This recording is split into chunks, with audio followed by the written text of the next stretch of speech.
This is Greening Ringwood's application video for the Q Grow Wild Community Programme grant, and here's Colin Andrews, the lead volunteer for the Space for Nature team, who's going to give us a bit of an introduction to the group. Can you tell us about your group, please? Yes, Greening Ringwood is part of Hampshire's Greening, and all the communities that adopt this have several things that they want to do to make their communities greener. One of the pillars of that is making space for nature, and that's what we're doing here in this community centre, which is at the heart of Ringwood. I'm going to hand the camera over to Colin. He's going to tell us a bit more about the space he wants to transform with the team. So you can see here we have a lawn where during the summer activities are carried out here. And at the bottom of the lawn, beyond that picket fence, is the area that has been neglected.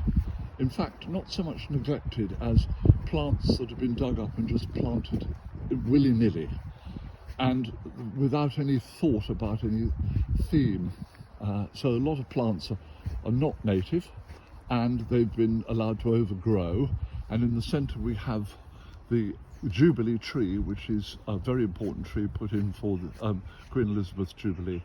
And at the left-hand end we've got these overgrown plants, and our idea, and in the far end, underneath the wonderful yew tree, we have another load of plants that have been neglected. This is the area that we will be carrying out the project.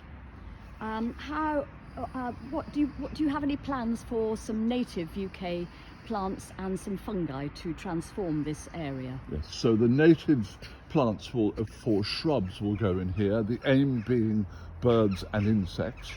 And then in the centre section where we have the bed, there will be native flowers aimed at scent and colour.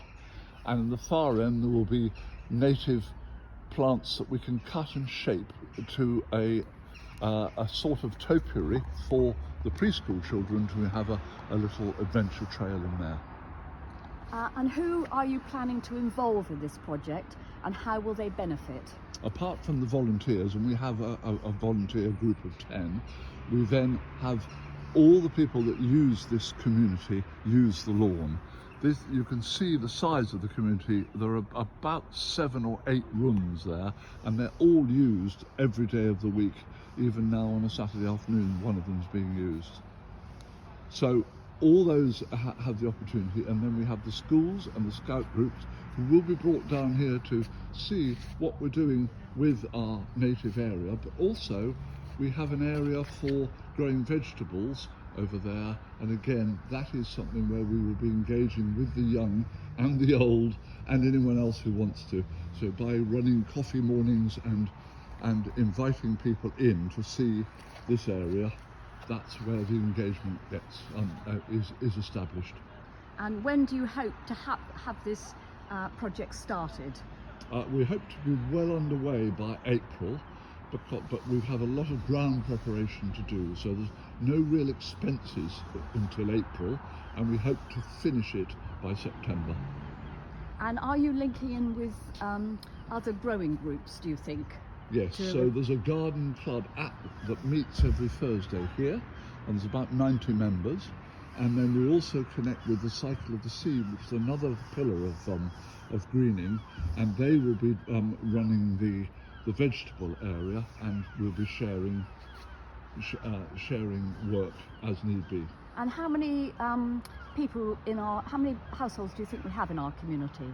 About 6,500 to 7,000 households. And do people use this community centre and the library quite often? It is used all the time. It's the most successful community centre in Ringwood, and you can see it's got a lot of different rooms to it.